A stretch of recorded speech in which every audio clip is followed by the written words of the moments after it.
alongside the Hall of Famer, big game James Worthy, the 7-time champ, big shot Robert Horry. Happy Sunday. Good to see the both of you. What's happening? Happy Sunday. Yeah, it's a great Sunday. What's up, Rob? Man, everything's good. Day started out great, man. You had some parking issues or something? A few. I was a little disturbed by a couple of people in the parking lot. There's not enough spaces out there, man. I know, I just want you all to know. Good. The lesson I learned in life today that I want to give to all of you is that it's okay to color outside the lines. If that comes to parking outside the lines, every once in a while it's okay. And KYP, some people like to put you on blast when you do, okay? Oh, we just like to have fun here at work. You got to keep it lively. Yeah, indeed. Lucky me. Last night, the Lakers snapped. We're moving on. What felt like their worst losing streak of the season by putting up a dominant performance against the Warriors. Everyone was involved in the win, but the Big Three exploded on offense and led the charge. They combined for 66 of the 129 points and knocked down 10 of the team's 19 three-pointers. A much-needed win, certainly. Big game. You were here last night. We saw J.J. Redick make an adjustment to the Big Three rotation, which was a better game overall for them. Are you finding that maybe small tweaks like that could be what kind of catapults their next level of chemistry? Yeah, I think the tweaking part is something that's necessary, because as much as they try it, and they've been successful, but not enough with that trio. So it's been a lot of conversation about, handling the ball. Luka really needs the ball in his hands to, be productive. Austin Reeves may be just as productive. He gets to the line, 10, 15 times sometimes, and just getting to the line really affects the game. It slows the game down. It gives you a chance to get your defense set. So I think the experimenting with, the last game and what he's going to do with that trio is good, because you got to figure out how to make it work, whether they're on the floor together or whether it's just two of them, or and how they enhance other players around them. I think it's good. You always have to tinker with lineups, tinker with rotations, especially after you lost a couple of games in a row, to try to figure it out. And sometimes you just have to sit down with your players and say, hey, man, how do you feel about A, B, C, and D? And I think you got players as dominant as the three that we're talking about. It's nothing wrong with sitting down and say, hey, what if we try this and what if we try this? And I really like this. Now we're going to see if you can be consistent with it, with this role, because one time, yeah, two times, yay. It only takes 2 times. Yeah, for me, one time, 2 times, yeah. And also, Golden State was, they had limits. They were that player, so you really get a good look at it against, a healthy team, a good plus 500 team. So it's yet to be seen, but it so far, I mean, it's a good start. I think it was the perfect team to do it against. A team. Sometimes you don't want to try that against. Let's say if you're playing, OKC, but when a team is, depleted as the Warriors were, let's try it and see if it works and see how the players like it. Kind of from last night, from the way he managed the game, and I'm talking about Luka Doncic. 6 of his 8 assists came in the first half. Typically, you see him kind of go off from a scoring perspective in the first quarter. This one came in the third quarter. He had 16 alone in that quarter. The last time he faced the Kings, big game, he went off for 42. What do you expect to see on the second night of a back-to-back from Luka? I love the fact that he's starting to realize that, I don't know about today's game, but historically, guards' responsibility are to kind of make sure that people who need to get involved are involved. And I think he did a good job of that in the last game. As you mentioned, he had, 6 of his assists early.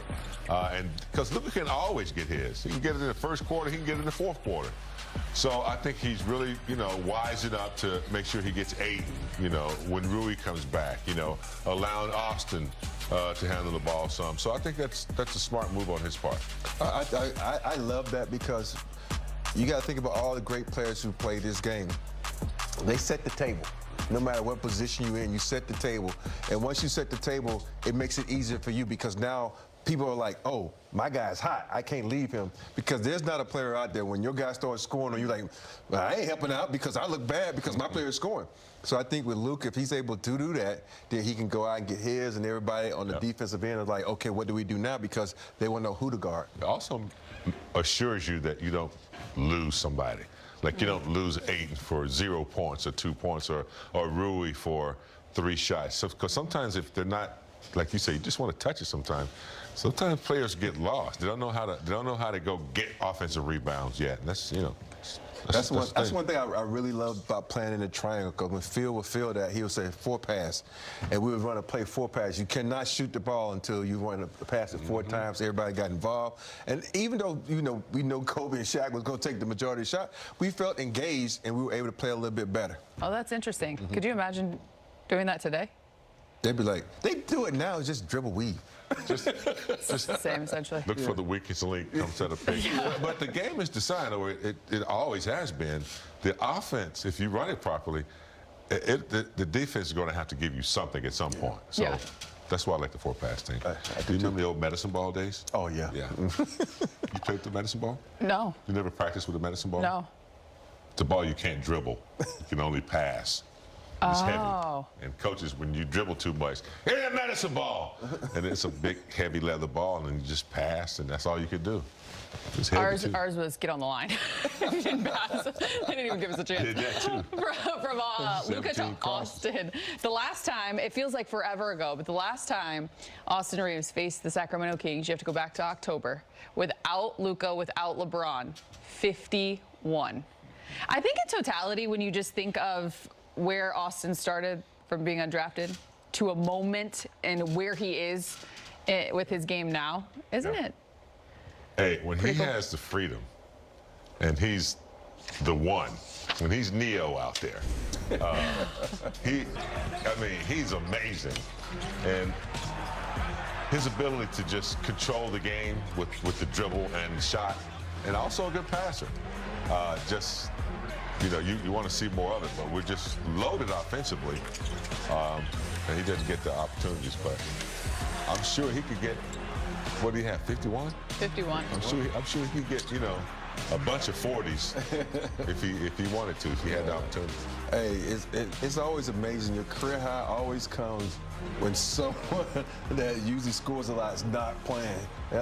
Your career high probably came against when someone Magic, 40, nobody was playing. See, it's so much easier to get buckets, Allie, but I think when you have him and Luka together and the way they played last game, it's like, I love the plays that they was running for AR to get him involved and getting shots going down.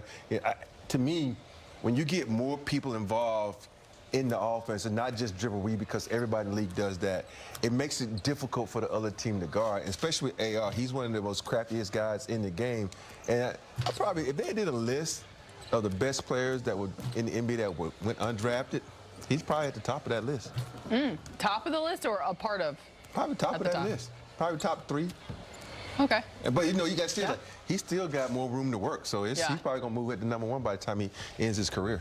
Which is fun. Here's your Lakers status report when it comes to injuries. LeBron James has been listed as questionable, as we mentioned, due to foot arthritis. Rui Hachimura no longer on the injury report. On the Kings side, the Lakers will not have to worry about containing Sacramento's best scorer in Zach LaVine. He and Domantas Sabonis both out for the remainder of the season. All right, for more, we head downtown, Crypto.com Arena, to check in with Lakers reporter Mike Trudell. Hello, Mike. Hello, Allie. Nice to see you guys, as always, and welcome downtown. So LeBron is shooting just behind me. He is just out of frame. Looks like he always does when he's shooting, so that means probably a good sign that he's out on the floor, but we'll see. Right? He won't actually make a decision until he gets back in the locker room. He talks to Mike Mancias. They talk to JJ and the staff. So stay tuned at this point on LeBron James, a true game-time decision. Now, as for the Lakers, obviously, Allie, coming off of a solid win last night, really wire-to-wire. The shots were going in early. They kept going in, and the defense was pretty good as well, save for a couple of times that Golden State got backdoor, got behind the last line of defense to get a couple of layups. So that's where we started with JJ Redick. What did he think of the defense, and what does he hope translates tonight? And he'll weigh in on LeBron being a game-time decision as well. So here's the head coach. Overall, we did a really good job of being physical when we switched. Certainly made some mistakes, but that was really good. Outside of some blunders in the first half, we did a decent job of getting back and setting our defense as well, and just kind of keeping everything in front of us. think it was a little bit better improvement than the last time we played the Warriors, when I think we gave up 8 back cuts that game. But yeah, the defense was good last night. JJ, do you have any update on LeBron for tonight? He'll go through his warm-up. He'll be at game time. There's a chance you could have everybody tonight. Have you seen any signs of continuity, particularly with the main kind of characters being on the court? Is there anything you point to as like... They're a plus for the season on the court together. How about that? Got that note from Wiv this morning. That's awesome. Those 3 guys, I think, you know, in a few of these games have really tried to establish early just like the ball movement. Then Luke comes in and he's really beneficial to that. And we got guys playing really good basketball. You know, Jake has played really well since the All-Star break. Luke's playing well. You know, so there's a lot of good signs. All right, there's the head coach. There's LeBron. You can see him right behind me getting his free throws up. So once he gets back in the locker room, Allie, we should have more on that. Otherwise, it's good to have Rui Hachimura back in the lineup. Of course, missed the last 2 games with an illness, and he will be ready to go. Now, the Kings, a lot of guys not playing. Okay, I'll just leave that to you, Allie. You can kind of go up and down the roster. It's more productive probably to just argue who is playing. But remember, they hit every 3 that they took the last time the Lakers and the Kings met. So that'll be a main focus for JJ's group tonight. There are a lot bigger problems if the 14-47 Kings are beating you tonight. Thanks so much, Mike Trudell. We will look for that status update on LeBron later in the show. Lakers and Kings tip things off at 6:30 right here on Spectrum Sportsnet. Sharpshooter Luke Kennard coming off an impressive performance last night versus the Warriors. Welcome back to pregame. Zach LaVine out tonight. Will miss the remainder of the season after undergoing a surgery to repair a tendon tear in his finger. He averages just under 20 against the Lakers in his career. The same goes for Domantas Sabonis, who had surgery to repair a torn meniscus in his knee. He is averaging a double-double in his meeting versus the Lakers. So with the Kings shorthanded, it really does leave DeMar DeRozan, Malik Monk, guys like Russell Westbrook, obviously, the same 3 that led the Kings to a victory over the Lakers back in January. They are 2-17 in their last 19. How do the Lakers avoid, though, what is something we all know in the NBA as a trap game? Better take them seriously. The Lakers have had enough games. We just saw one. Rob just mentioned us, the Suns game without Dillon Brooks and Booker. You know, guys are in the NBA for a reason. They're good, and if you disrespect them, and if they sniff out that you're disrespecting them, boy, they're really going to knock it to you. But this should be a game that the Lakers should win. They do have DeRozan, Monk off the bench, Carter, guys like that, but you can't disrespect anybody. You got to come out as if they're one of the top teams in the league and play accordingly. Hard, so you can sit out that 4th quarter, man. Well, you know, there's 3 guys on this team that kind of be looking at the Lakers cross-eyed. Think about it. One guy who grew up here, DeMar DeRozan, probably wanted to play for the Lakers, but now he up in Sacramento. And then 2 other guys that used to play, Monk and that guy right there, Westbrook. You know, they look like, oh, okay. You know, sometimes all you need is a little bit of motivation. So the Lakers need to be aware of this. We know how Malik Monk is one of the great scorers in the game, but he's up and down. Don't let him get going, because when he gets going, it's hard to stop it. And so you got to come out with the focus. Don't think about, oh, we played last night. Don't think about any of that. Just think about, you know, jump on them early. And then, like James just said, load managing the 4th quarter. Not thinking about last night, to that point, 4-5 are the Lakers on the 2nd game of back-to-backs this season. Moving on, when you look at the Laker bench production from last night, we kind of talked to a responsibility falling on Luka, who has the ball in his hands a lot, to get others involved. And early, as we saw last night, you think the bench contributing 51, guys like Luke Kennard, Jake LaRavia leading the way. I just think how much, too, it's one thing for Luka, for LeBron, for Austin to empower their teammates, but it's another to be able to execute when the ball finds you. Yeah, absolutely. And, you know, I think it's all due to getting everybody back together, you know, for a period of time. They haven't had that. Guys have been out, and guys from the bench have had to come and start and step up. So I think they finally getting, the real rotations, especially off the bench. And when the ball is moving, every time they're in that 27, 28, 29 assist mode, especially if Ayton is getting his touches in the paint, they're pretty good. Jake is aggressive. I like to see him be a little bit more aggressive. Kennard, I want to see more volume of threes from him.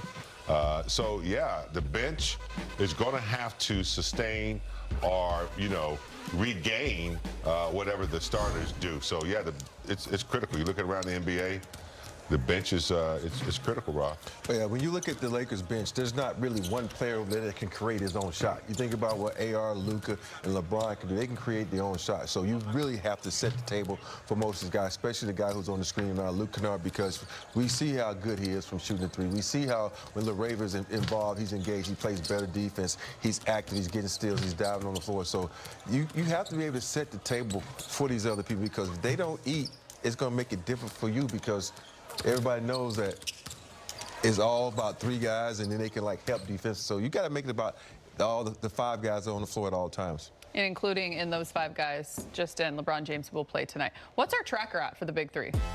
We have 15 games now? This will be their 15th game played together? All season? All season. 15, 16, somewhere around there. But nonetheless, good sign. The 41-year-old will suit up tonight, second night of a back-to-back, taking on the Sacramento Kings. Lakers and Kings tip things off at 6:30. Luka Doncic coming off his 27th birthday yesterday. He continues to lead the league in scoring, averaging close to 33 points per game. We'll see what Luka has in store versus the last